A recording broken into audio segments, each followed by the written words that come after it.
off with the football seats. Hello. Might I introduce Her Majesty Queen Victoria? This is a... To Who, Saturday at 7:15 on BBC One. Welcome back to Series 2. I saw all these stories on the same day, a day I'll never forget. And Doctor Who needs your help. Will you rise to the Time Lord's challenge?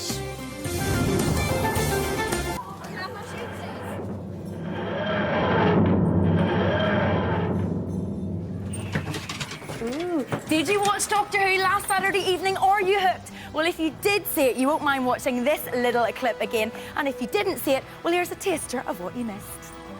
Well, you may not know this, but Doctor Who and Blue Peter both go back a long way. In 1966, the same year that England won the World Cup, Valerie Singleton made a Dalek cake. A little less frightening, I think, than the big ones. These you can eat.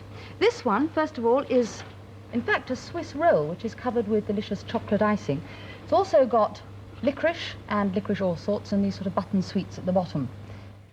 Wouldn't mind one of those myself, or maybe two. No? Yes, looking forward to that. But first, Doctor Who needs your help. Now, when the series first started, no one imagined how popular it would become. And sadly, some of the old episodes have gone missing. Now, they wouldn't be in existence on DVD or even VHS, but they'd be on film. They'd look a little something like that, and they would be kept in a film can, similar to this one here.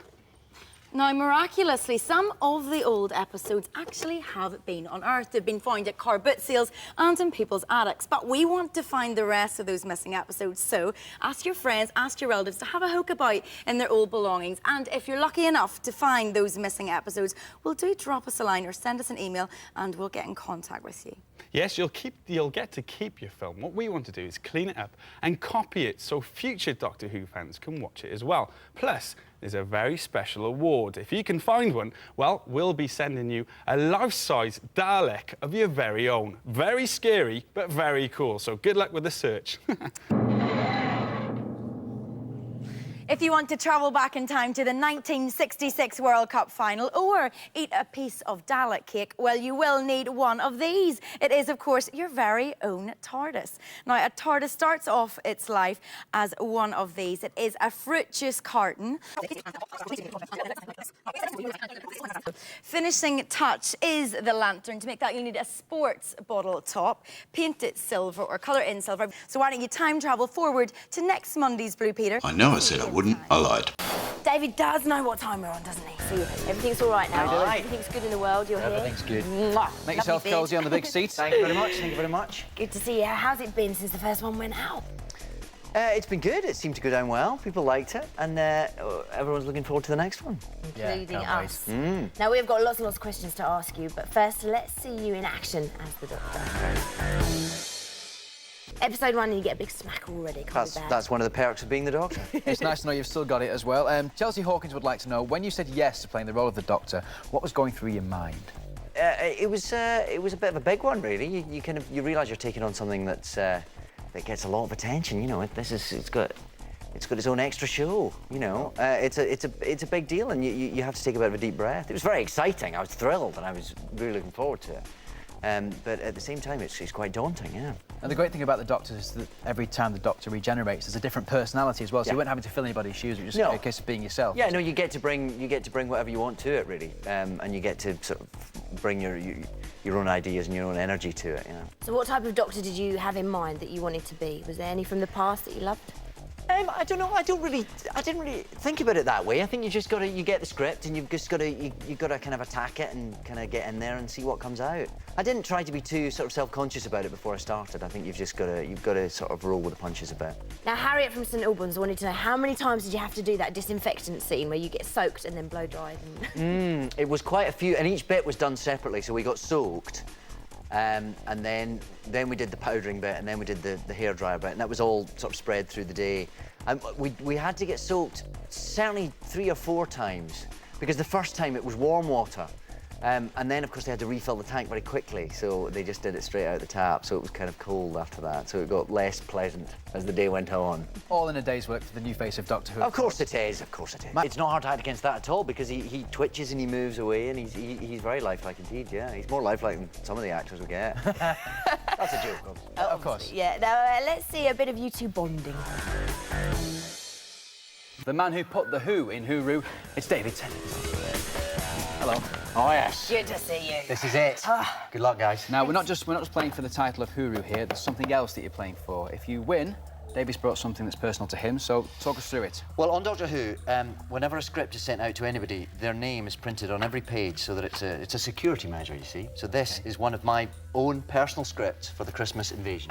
And whoever wins that Whoever gets wins a this, signature on there as well? I'll sign it to them. I'll sign it to the big winner. OK. That is pretty special and worth winning. Jazz, in the Christmas invasion, whose pyjamas does the Doctor wear? Howard's. Correct. Clem, in the long game, what are the walls made of on floor 500? Gold. Correct. And that's Time up. I make that 6 to Clemmy and 4 to Jazz. Oh, well done, Clemmy. Well done, Clemmy. Well done. Well done. Very good. So that means you get the signed script as well. Yeah. Look at this, how do you feel? I'm amazed. Oh, bless. Do you want Clem or Clemmy? What do you prefer? Clem.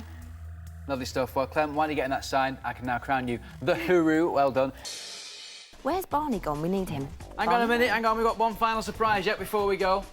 It is, of course, David's birthday, so from everyone here at Totally David, I'd like to say happy birthday, and as you Totally Doctor Who cake as well. That's lovely. How's that for you? Thank you. Look at that. Do I blow the candles out? Do you want to make a wish? Yeah, 2 of them have gone out when I walked, but... There we go. Round of applause for Look David. at that. There you go. And now we all get to eat cake. Yeah, which is great. we're now going to go and have our cake and eat it. So we will see you next time here on Totally. Now it's time for a party. You all come in? Come on, let's go. See you in a bit. Oh, that's very kind and lovely of you.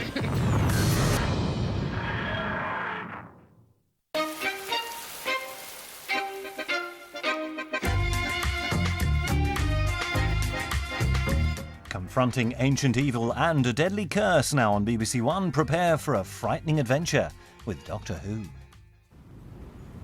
Ivan Helga. Now, more from the show that takes you inside the TARDIS and behind the timelines, Doctor Who Confidential. And then next, Three's Outtakes shows you that, contrary to popular belief, we do sometimes make mistakes. I know it sounds impossible, but first, it's the Doctor.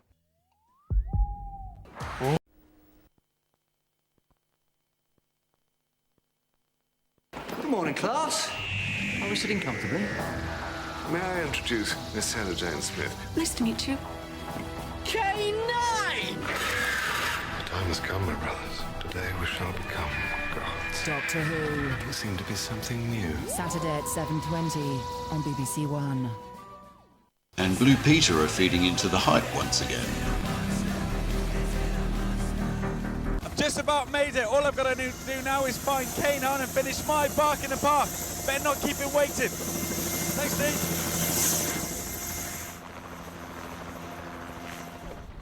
K9, I found you. Welcome home, Master Gettin. We have been expecting you. So I heard a rumour that the Doctor and Rose may be in Manchester. Is it true? Apologies, they could not make it. They have downloaded the Blue Peter Zook and will be taking that for a walk as soon as they have fought off the Cybermen. Oh, that's great stuff. So tell me, K9, do you think you'd ever make it as a guide dog? I have been guiding the Doctor around the universe backwards and forwards in time for years. Attention, Master Gettin. We are approaching the end of our bark in the park. That's it. We've nearly reached the finish. We've nearly completed our bark in the park. Come on, K9, not far to go. Give him some encouragement, guys. Come on. There you go. We're nearly there. And that's it. We've done it. K9, absolutely brilliant.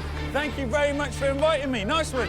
The pleasure was almost all yours, Master Gettin. Richard and Judy are mentioning f***ing sport now. Well, 3 years before Jeff and the boys won the World Cup, Doctor Who had appeared on our screens for the first time. I remember that as well. God, I'm getting old. But 43 years on, is science beginning to catch up with science fiction? Well, it is, according to respected scientist Paul Parsons. He's a doctor of philosophy in cosmology, and he's a lifelong worshipper of Doctor Who. Well, look, there's the time. Yeah, he does. Just made it up. Didn't want to say magic door. which is kind of what it is. But listen, Dr. Parsons is here now, along with Clayton Hickman, who's the editor of Doctor Who magazine. Let's start with the time travel. I mean, theoretically, we're moving to a point of believing this could be possible. Well, actually, it's already proven. When you see the TARDIS going through that tunnel, that's meant to be a time-space wormhole, isn't it? Exactly. What's a wormhole, and how does it work? OK, well, it's basically a tunnel through space and time. This is a very kind of rough and ready model of one. Clay, you're a bit of a sceptic about all the science involved, but you're an absolute, you know everything there is to know about Doctor Who, don't you? Kind of. Yeah. Near enough. Right. Have you ever seen something... No, they've screwed that up. They've got that bit of the script wrong. There are fans, obviously, as with everything, fans who know absolutely everything and live by it, almost like a law. So you will get fans writing in to say, this contradicts something that happened in 1971, Yeah. But I think, to be honest, if you take Doctor Who that seriously and that scientifically, you're always going to be disappointed. So I was 7 when the very first episode of Doctor Who went out, and so I can beat you on that, 'cause I remember it, and I watched it with my big sister. And it was the first episode you saw this extraordinary concept, and it blew our little minds away. People have actually proven it on paper. I think we've actually got a diagram that we can illustrate this one with. Here it comes. Which episode did it have a pool in? I don't remember that. A couple in the 70s. Really? I don't know if you remember Leela, played by Louise Jameson. Yeah. She had a bit of a swim. I think a lot of dads will remember swim. that episode. If you've seen the recent series with the Daleks, you'll know that now they can melt bullets. That technology already exists. It's being worked on by the Ministry of Defence. Come on, absolutely. Now, still to come tonight, how to radically revamp your wardrobe.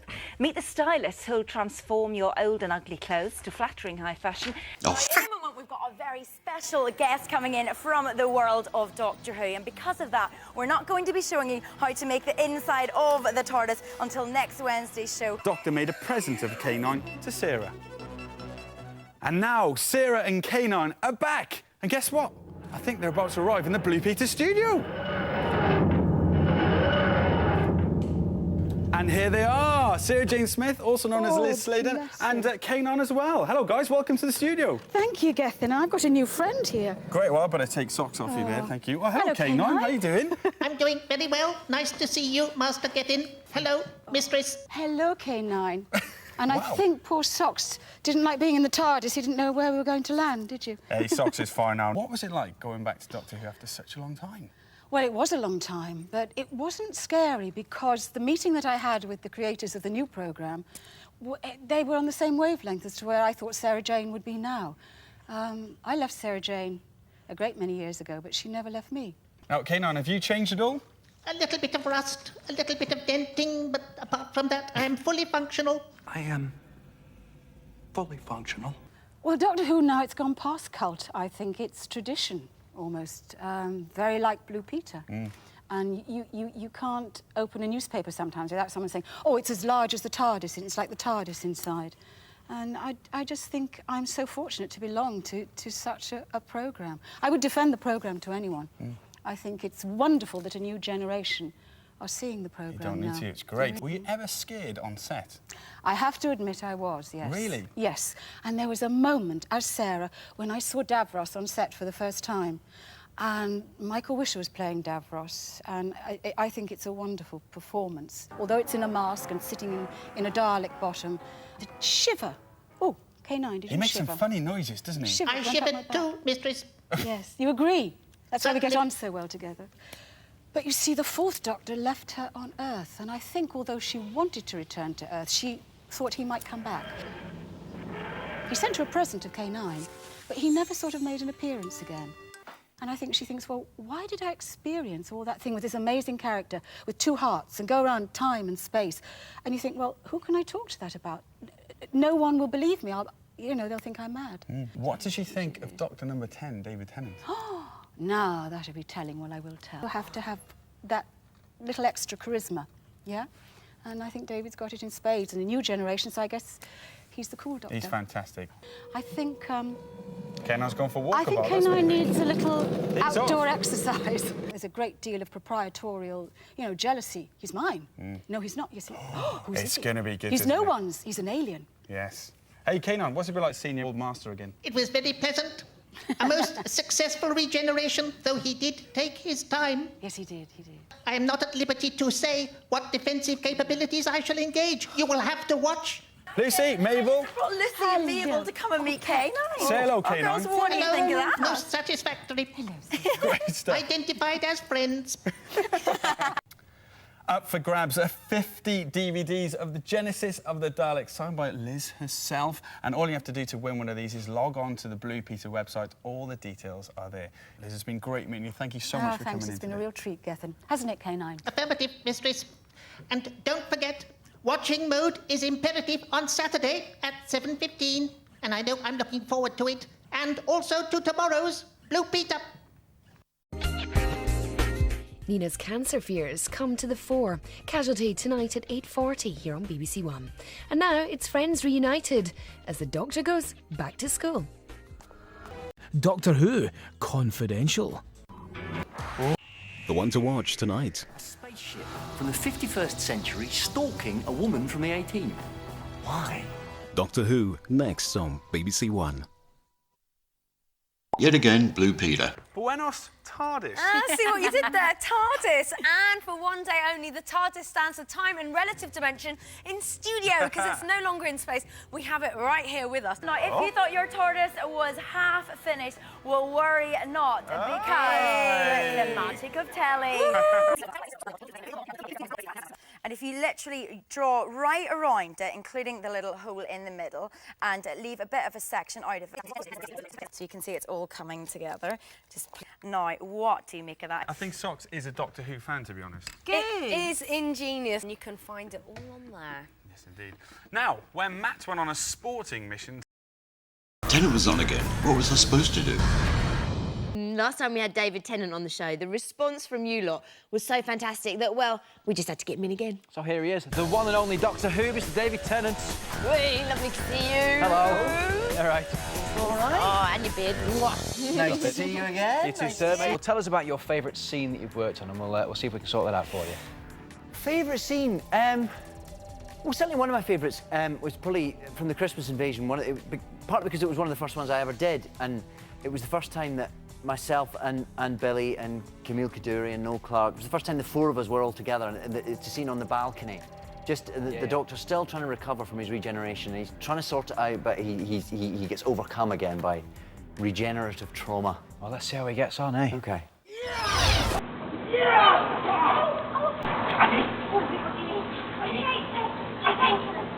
Need you to shut up. Oh, he hasn't changed that much, has he? And so to the questions. OK, David. Claire from Chester, she's 12 years old, says, do you sometimes forget you're Scottish because you're really good at an English accent? I've used that accent in lots of different things, really, so I slip in and out of it quite easily now. You get used to these things, you know. They're a whole in a day's work for a top actor. Of course it is. If you could be any villain, who would you be? One with a big, fancy outfit, wouldn't you? Something with a big, nasty-looking outfit. Someone with pointy shoes and a big hat. And I'd grown up watching K9. He was first in the show in the mid-70s when I was a nipper. So it was great for me to suddenly be working with him, and I think everyone on set got very excited when suddenly K9 was zipping around, and everyone had to have a photograph taken with him and pat him on the head. My dad's got a bakery, and to me this looks like a big cake mixer. Age, 900 years. 26 years. I've got Go Captain on, Jack. son. Yeah, I had the Dalek. I completely annihilated, exterminated you there, actually. Look at these, top trumps. How did you get to play a part in Doctor Who?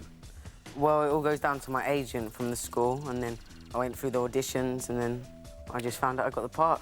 As easy as that. Jake, age 7 from Suffolk, wants to know what it's like working together. A nightmare. Absolutely.